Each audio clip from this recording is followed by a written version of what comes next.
warahmatullahi wabarakatuh. Jumpa lagi di channel Narsi Toktil. Di video kali ini saya mau memberikan tutorial atau cara melakukan sedot dahak pada pasien.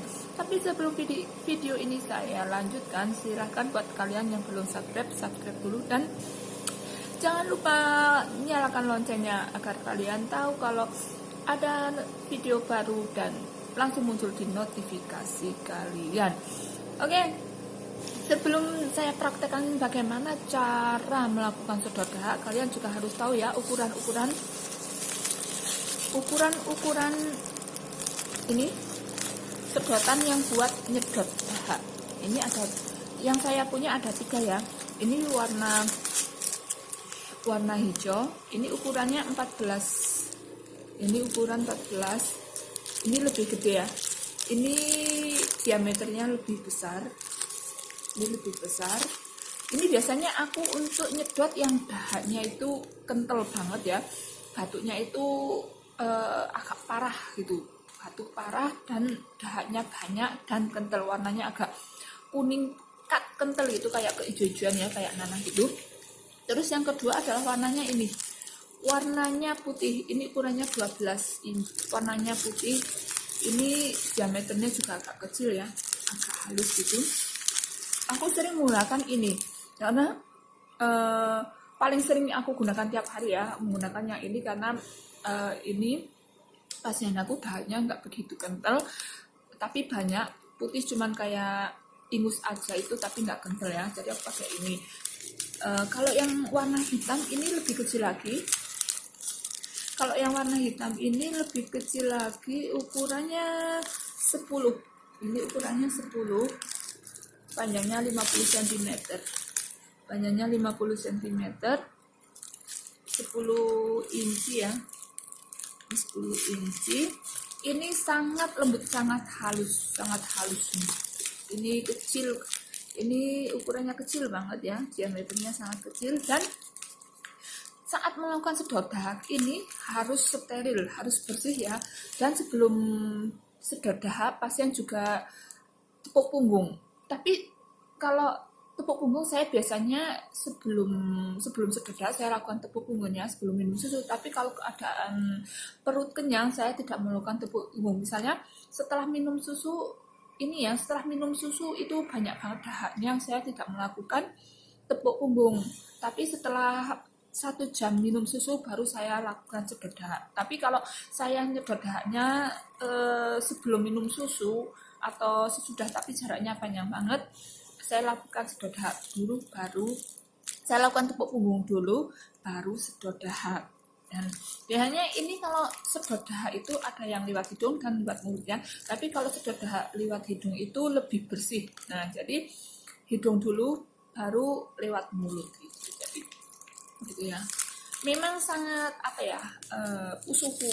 Kalau orang Taiwan bilang usufu ya kalau disedot dahak. Tapi nanti kalau sudah disedot lega gitu, jadi enakan. Nanti silahkan kalian saksikan ya prakteknya, nanti aku kasih tahu bagaimana cara melakukan sedot dahak. Lihat videonya. Nah, ini adalah alat untuk sedot dahak ya. Ini ada 2 lubang, satu untuk sedot dan satu vakumnya. Nah, ini yang buat menyedotnya. Nanti disambungkan sama selang tadi ya. Ini tombol on off, dan di sebelahnya itu ada ukurannya, tekanan, mengatur tekanan mau seberapa, dan ini air untuk menyiram nanti kalau sudah sedot dahak. Nah, ini tabungnya buat naruh dahak. Nah, ini itu ukuran, dan ini selangnya untuk buat sedot dahak. Nah, untuk melakukan sedot dahak ini harus steril ya. Ini di dalamnya ada kaos tangan atau sarung tangan yang digunakan. Nah, ini tidak boleh tersentuh dengan apapun ya, harus bersih. Ini yang bagian dalam itu. Nah, caranya begini, kita masukkan tangan, lalu yang belakang kita tarik. Kita tarik perlahan. Nah, jadi tidak boleh, hanya boleh. Nah, ini sebelum pakai kaos tangan kita masukkan dulu ya.